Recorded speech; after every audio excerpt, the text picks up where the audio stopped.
This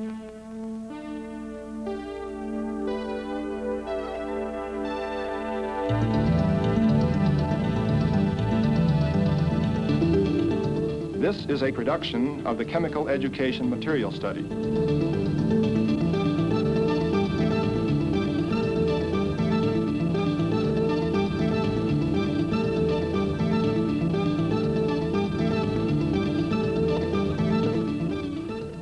There are many possible ways to assemble the various parts needed to form a car. The system of steps actually used is called the mechanism. Parts come together in a series of mechanistic steps. Products form. Any chemical reaction also proceeds by a series of mechanistic steps.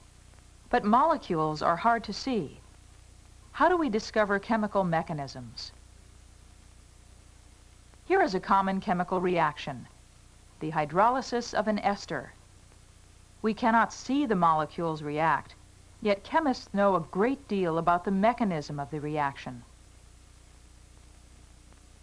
Chemists believe that hydroxide ion must collide with the ester to give this intermediate, which then decomposes into products. But how did we learn that this is a likely mechanism? Well, first we need to know the starting materials. Methyl benzoate is one, the methyl ester of benzoic acid. Let's measure out some of the ester.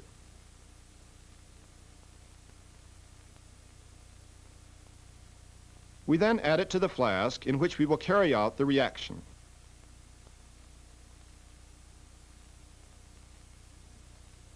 One reactant is then methyl benzoate.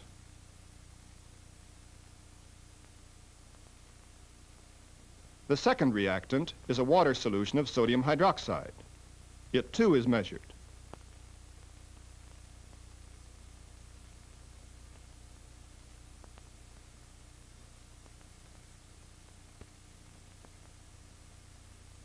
The sodium hydroxide is then added to the reaction flask.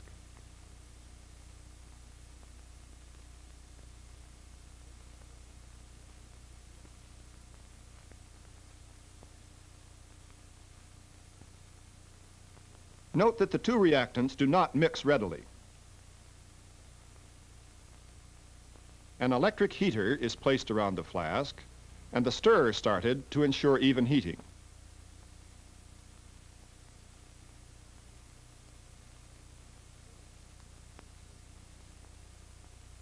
Prior experiments have shown that a temperature of about 80 degrees is desirable. Since the reactants are almost insoluble in one another, they form two liquid layers. In order for the rate of reaction to be appreciable, we must mix the reactants by increasing the stirring rate.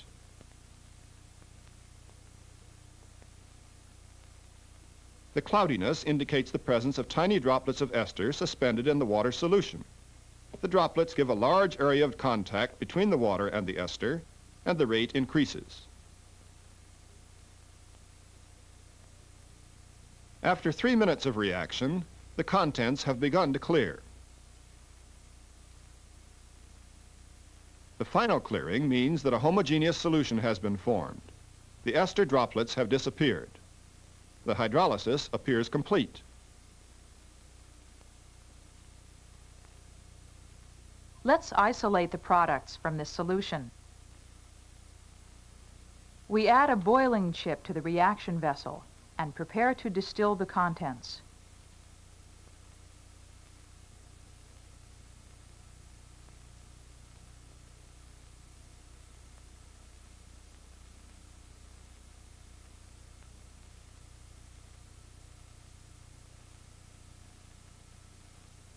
We distill through a column filled with a metal packing.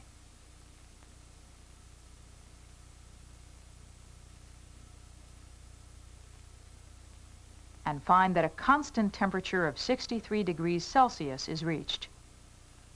Under these conditions, a colorless liquid condenses and drips into a graduated cylinder. Identification of its boiling point and other properties prove that it is methanol. The other product is still in the hydroxide solution.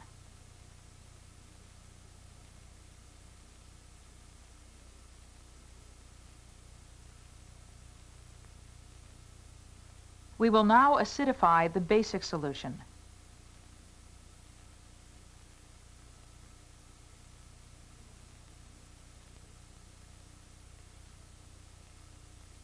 Addition of a strong acid causes precipitation.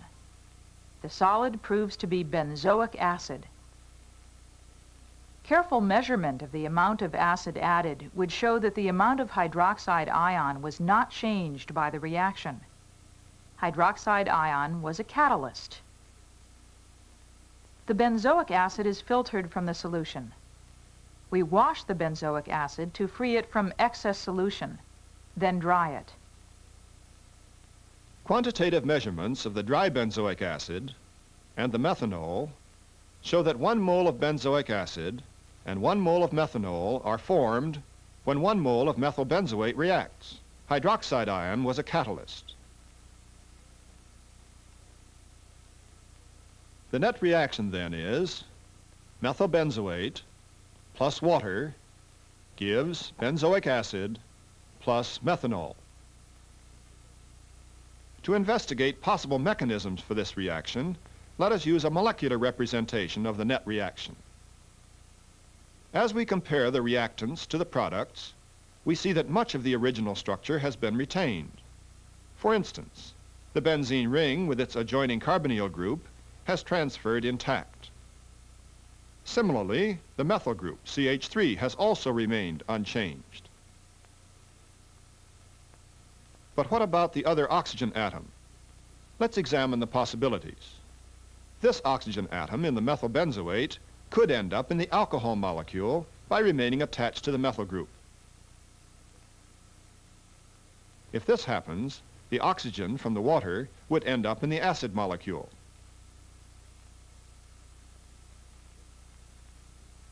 Here is another possibility. This oxygen could end up in the acid molecule by staying with the benzene ring. In this case, the water would supply the oxygen for the alcohol.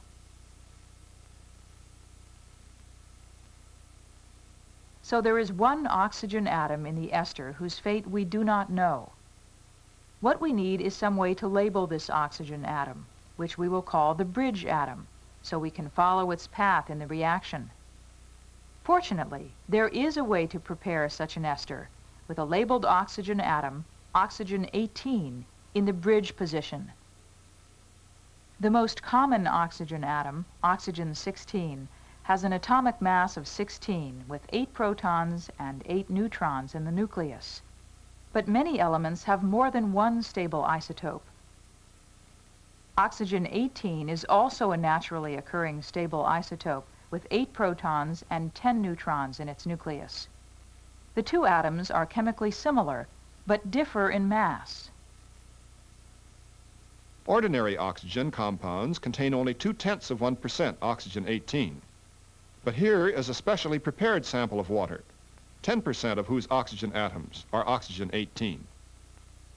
Using this as our starting material, we can synthesize an ester in which 10% of the bridge oxygen atoms are the heavy isotope, oxygen 18. In the first step of our reaction, the labeled water reacts with sodium. This forms hydrogen and labeled sodium hydroxide. The labeled sodium hydroxide is then added to methyl iodide. This forms sodium iodide and labeled methanol.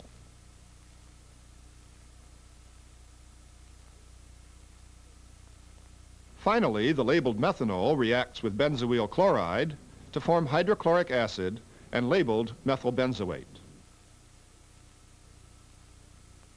This synthesis gives us a sample of methyl benzoate labeled in the bridge position. This mass spectrometer will detect the oxygen isotopes in water. First, a flask containing some ordinary water is connected to a vacuum system and the air pumped out. Water vapor from the flask is introduced into the spectrometer where it is ionized and passed through a combination of varying electrical and magnetic fields, then strikes the detector.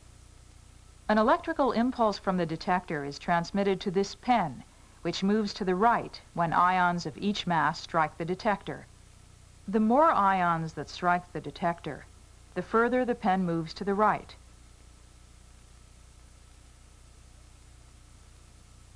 At this mass, a small number of ions struck the detector.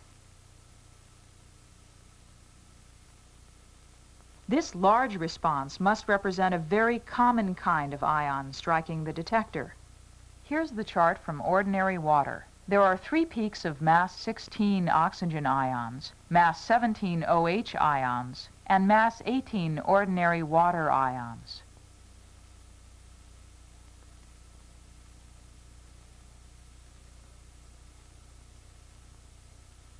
Now let's try the water enriched in oxygen 18. Here's the O16 peak.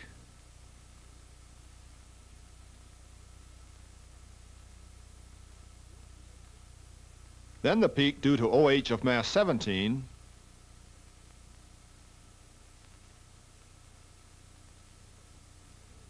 And the big peak due to ordinary water of mass 18.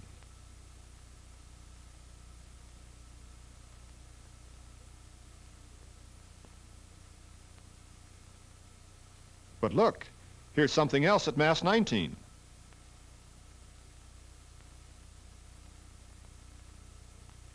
And again something else at mass 20.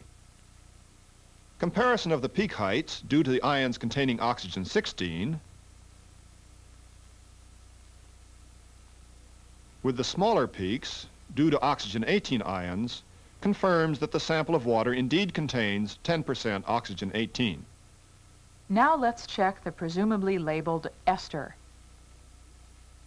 We use a mass spectrometer which can handle molecules of heavier mass than we've used so far. The ester has been placed directly into the mass spectrometer. The large ester molecule will break into many smaller fragments, but we shall find them easy to identify. Here is the printout. The peak at mass 136 is from ions of the ester containing oxygen 16.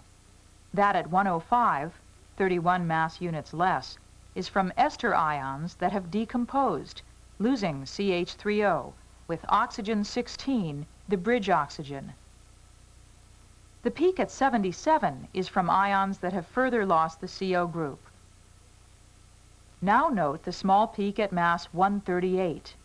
About 10% of the height of the 136 peak.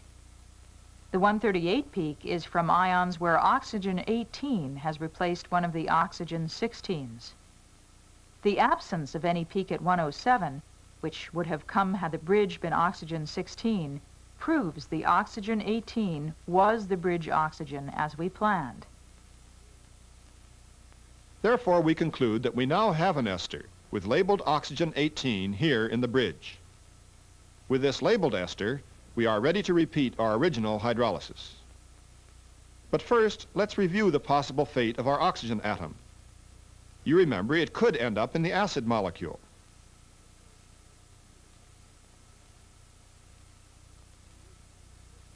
Or it could end up in the alcohol molecule. Now let's perform the hydrolysis and see where it does go. The hydrolysis is performed in the same manner as before, but using the labeled ester. The reactants are placed in the flask, which is stirred and heated.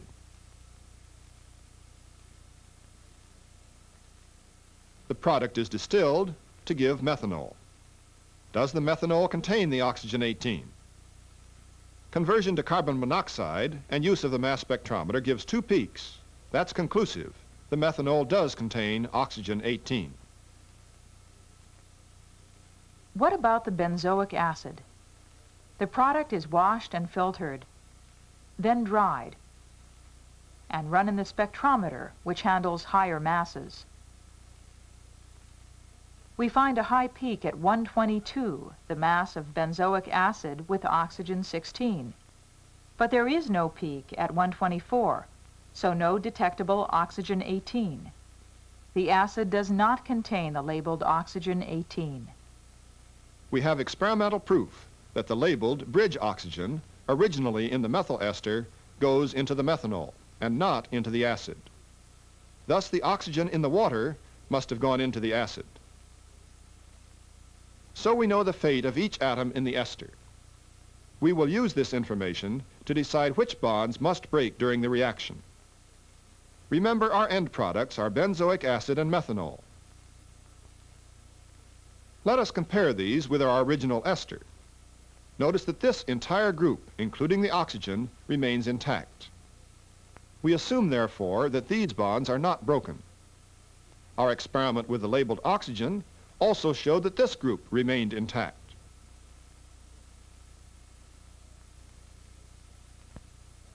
Thus, it was not this bond which broke, but must have been this one. But under what conditions did it break? And why was it this bond? Now we recall that hydroxide ion was a catalyst. Let's assume that the hydroxide ion initiates the reaction by attacking the methylbenzoate ester to form this intermediate molecule. The intermediate molecule then decomposes, giving us methoxide ion. Note that the labeled oxygen is attached to the methyl group.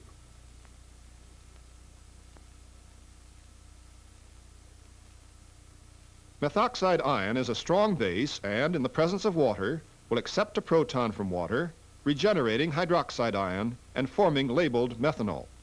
So we have discovered a mechanism which is consistent with the location of the oxygen 18 in the labeled methanol. But is the mechanism consistent with what we know about the nature of bond polarity? The ester is an electrically neutral molecule, but within the molecule there are polar bonds. For example, this carbon-oxygen interaction gives this carbon a slight positive charge. This carbon-oxygen bond further increases the slight positive charge. So we see that the attack of the negative hydroxide ion on the positive carbon atom is consistent with what we know about bond polarity.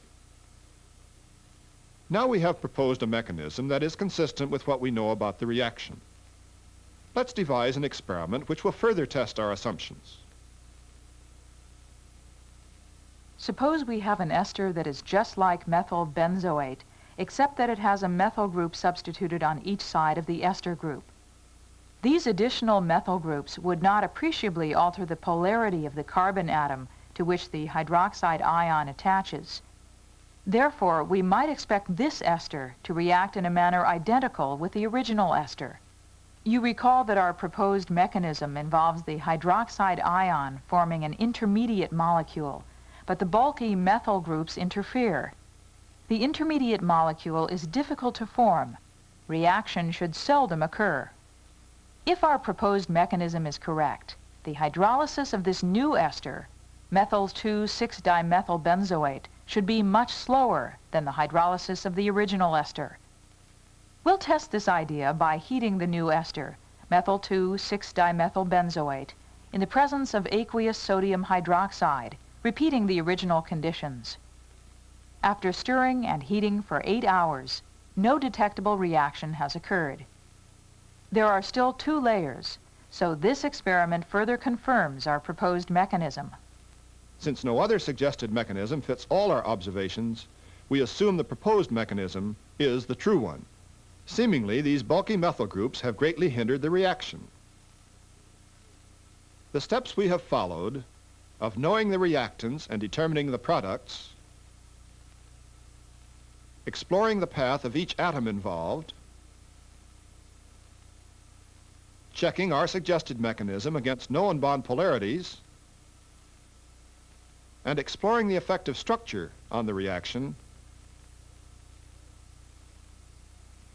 are typical of the methods used in determining reaction mechanisms.